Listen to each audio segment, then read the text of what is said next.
صباح الخير عليكم حبايبي، اهلا بيكم يوم جديد ووصفه جديده يا رب تعجبكم. النهارده هنعمل مع بعض باميه بلحمه ورز عندي اهو، وعندي كيلو لحمه، وعندي باميه انا مفرزاها قربت اهو على سنه، وهوريكم برضو لونها وشكلها واحنا بنعملها. وعندي طماطم مفرزاها في البيت، الطماطم اللي احنا مفرزينها مع بعض. اللحمه هعمل جزء من اللحمه مسلوق والجزء التاني مع الباميه، هنشوف هنعمل ازاي وتشوفوا طريقتي في عمل الباميه باللحمه. اول حاجه هعملها عندي هشيل الباميه في الفريزر، لان الباميه مفروض ان انا هحطها في الصلصه وهي متجمده، فهرجع تاني اشيلها في الفريزر وارجع لكم تاني. فصلت كده اللحمه عن بعضها، دي اللحمه اللي هعملها بشوربه ودي اللحمه اللي هعملها مع الباميه، لسه طازه وفريش زي ما انتم شايفينها كده. هجيب حله عندي احط فيها معلقه سمنه،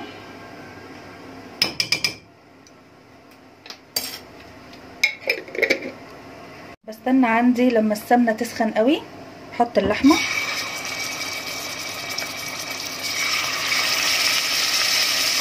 اديها صدمه كده في الاول،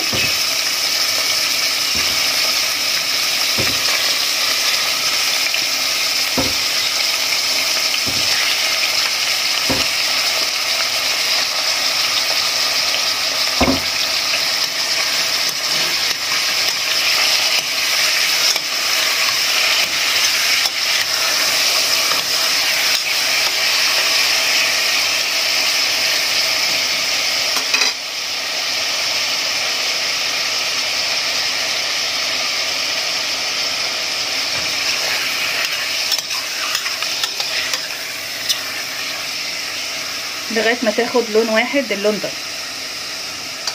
هحمر فيها شويه. هنا هي عندي خدت لون واحد، بس هحط لها شويه فلفل اسود،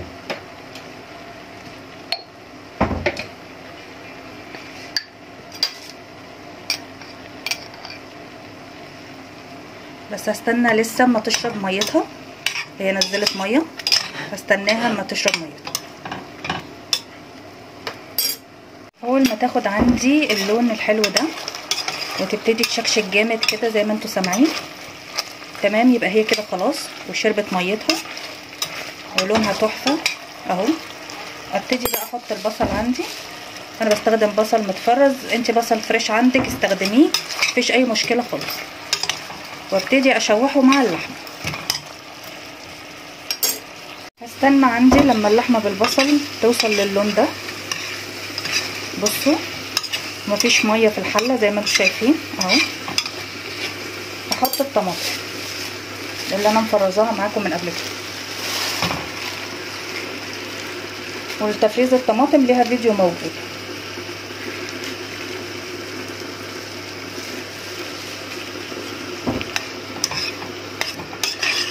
هكون محضره انا اهو الكتل مشغلاه علشان هزودها ميه سخنه.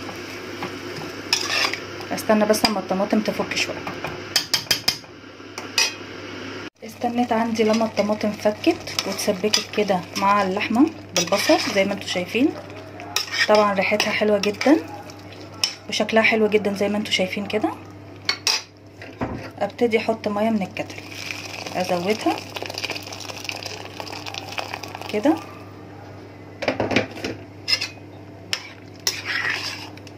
واسيبها بقى تكمل سواها. هنقلها على العين التانية وهنوطي خالص عليها تاخد بقى سواها على مهلها. انا بحب في الخضار اوطي النار في السوا، بيدي طعم تاني خالص. بالنسبة بقى للحمة المسلوقة برضو هعملها بطريقة مختلفة. احط معلقة سمنة او معلقة الا كده لان هما قليلين مش كتار. هستنى اما تسيح خالص. هبتدي برضو انزل اللحمة عشان اشوحها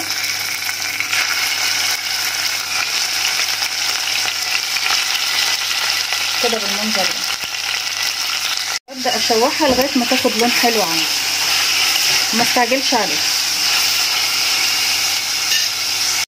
هستنى كده لغايه ما اللحمه توصل عندي للمرحله دي محمره خالص اهي اهي. هجيب ميه سخنه من الكتل وازودها.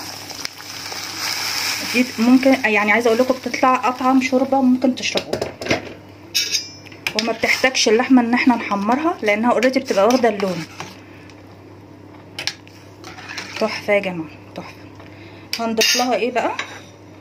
هنضيف بصلايه، ورق لورا، فلفل حب، وانا بقول حب لان انا عايزه الشوربه فاتحه. بحط ده كله كده في الشوربه. انا مش عايزه احط فلفل اسود مطحون علشان ما يغمقش الشوربه، لان هي كده يعني بصراحه جميله ولونها هيبقى حلو قوي وسواها ان شاء الله هيطلع حلو. بس كده بغطيها وبوطي عليها واسيبها تستوي براحتها. على فكره انا في الاتنين بصوا مع بعض الطماطم هناك اهي بتتسبك مع اللحمه، وادي الشوربه عندي لسه ما غلتش. بس انا حابه اقول لكم ان انا في الاتنين لغايه دلوقتي لسه ما حطيتش الملح علشان ما يزودش الوقت بتاع السوا بتاع اللحمه. يلا بينا بقى مع بعض نعمل الرز. الرز انا بعمله بزيت بس عشان الوجبه عندكم تبقى ايه متكامله. انا عملته كتير في القناه بس هعمله معاكم مره كمان. بستنى عندي اما الزيت يسخن قوي، احط شويه رز. دي طريقتنا اللي متعودين بيها في القناه عندنا، وبتطلع الواحده بوحدتها والرز بيبقى تحفه يا جماعه. هحمر شويه الرز دول وبعدين هحط الشعريه. هستنى لما الرز عندي يتحمر كده وابتدي بقى احط الشعريه. طبعا الشعريه على حسب الرغبه، في ناس بتحبها كتيره، في ناس بتحبها قليله، على حسب الرغبه. واحمرها برضو مع الرز. لما الرز والشعريه اخدوا عندي اللون ده هبتدي احط باقي الرز.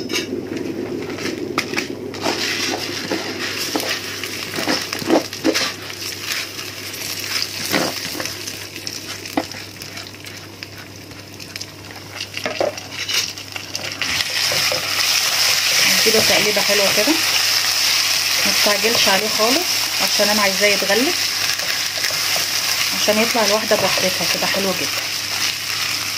وعلى فكره الرز بالطريقه دي بيبقى ليه كمان ريحه حلوه، مش طعم بس، بيبقى له كمان ريحه حلوه قوي.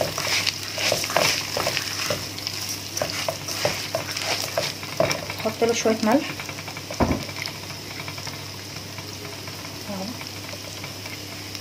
بحط له ملح بس ما بحطش اي حاجه تانية.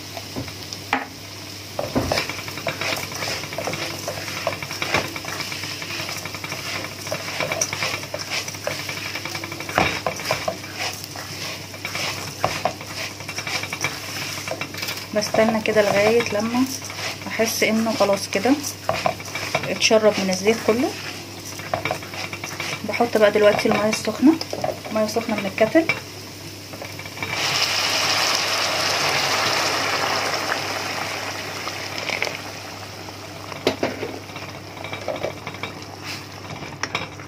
انا شايفه كده تمام قوي. وما دام الميه سخنه انا بوطي عليه على طول وبسيبه بقى مع نفسه كده يستوي. والرز ممكن نضيف عليه بدل الميه شوربه لو انتوا حابين، مفيش مشكله خالص. بصوا الرز عندي بعد ما استوى، بصوا وبصوا لونه من قريب اهو. هنا اللحمه عندي خلاص دخلت في السوا، ادي شكلها اهي، هي خلاص كده دخلت في السوا. هحط بقى الباميه. الباميه دي انا مفرزاها طبعا، انضف كتير قوي من الباميه بره اللي هي اللي بتبقى متفرزه الجاهزه. بصوا صغيره ازاي، انا عاملاها على ايدي اهي. بصوا طبعا مفيش حد في المصانع عنده خلق بقى يعمل الكلام ده يعني، ومش هتطلع بالنظافه دي يعني اهي. بصوا على طول بتفك اهي، متاخدش حاجه اهي. وبرضه هوريكم ان هي لونها اخضر. هي طريقتي فيها ان انا بغسلها كويس، يعني بغسلها كويس الاول وبعدين بحطها على فوطه تنشف وبعدين بنقمعها او بنشيل الحته اللي فوق والحته اللي تحت منها بس، وبعدين بكيسها وبشيلها بس تطلع زي ما انتوا شايفين كده، لا ميه سخنه ولا كربوناتو ولا الكلام ده كله. وهوريكم برضو شكلها اهي. بصوا صغنونه ازاي حلوه. برضو على نار هاديه، والباميه بقى تستوي مع اللحمه، اسيبها بقى مع نفسها. نبص مع بعض نشوف لونها اخضر ازاي. بصوا زي ما تكونوا لسه جايبينها وعاملينها، بس اهم حاجه ان انتوا ما تكيسوهاش غير وهي ناشفه خالص. بس خلاص الباميه تعتبر خلاص كده استوت اهي عندي. ده شكلها اهو، بصوا شكلها مع اللحمه تحفه. هحط بقى الملح دلوقتي، بس مش هكتر قوي على اساس ان انا بعد كده هحط توم، والتوم فيه ملح اصلا. وهحيق برضو الشوربه، مش عارفه اذا كانت باينه عندكم اهي. هحط فيها الملح عشان هي خلاص هو دقيقتين وهطفي عليها. بصوا بقى بالنسبه لشوربه اللحمه، الشوربه طالعه صافيه ازاي عندي اهي. بصوا لونها تحفه، واللحمه علشان محمره بصوا هي لونها اساسا مش محتاجه تحمير. عايزه اوريلكم حاجه واضحه اهي. بصوا هي مش محتاجه تحمير عشان انا حمرتها في الاول. والشوربه طبعا احلى شوربه هتعملوها وهتشربوها بألف هنا للي يجرب. بصوا اللون، وعلى فكره ما طلعتش ريمه، ودي ميزه يعني، ما هي ما طلعتش ريمه. وده شكلها بعد ما استوت اهي. هجيب طاسه عندي واحط نص معلقه سمنه علشان اعمل التومه بتاعت الباميه. استنى السمنه تسخن قوي. نجيب حته تومه كده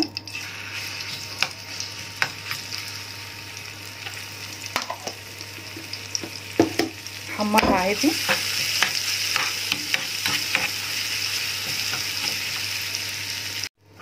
لما توصل عندي للون ده خلاص بطفي عليها. نجيب الباميه نحطها عليها كده.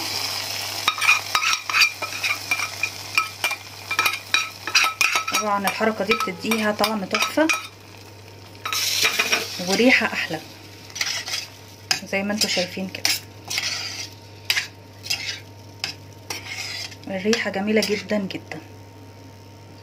ده الشكل النهائي اهو لاكلنا النهارده ووصفتنا.